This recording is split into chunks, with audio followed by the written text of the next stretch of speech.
Policia e Malit të Zi ka arrestuar Besnik Kolndreun, 40 vjeçarin e shpallur në kërkim lidhur me ngjarjen e ndodhur me 26 prill, ku vran Marmzjarri, Kreshnik dhe Gentiana Mujeci, bashkëshort. 40 vjeçari akuzohet për veprën penale për krahje autorit të krimit kryer në bashkëpunim. Ai ishte shpallur në kërkim në zbatim të vendimit të gjykatës së Lezhës, e cila i kishte caktuar masën e sigurisë së arrestit me burg. Nga veprimet hetimore të kryera ka rezultuar se 40 vjeçari Kolndreu dyshohet se ka ndihmuar autorët e kësaj ngjarje duke fshirur në banesën e tij automjetin e përdorur prej tyre pas kryerjes së krimit. Automjeti u gjet dhe u sekuestrua nga shërbimet policore gjatë kontrolleve të kryera në kuadër të hetimeve.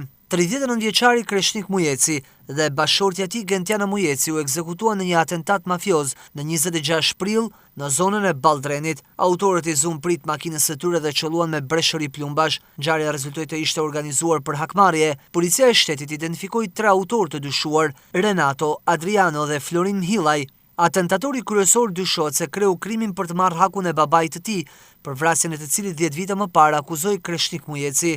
3 personat të cilët dyshohet se janë autor të ngjarjes vijojnë të jenë ende në kërkim policor.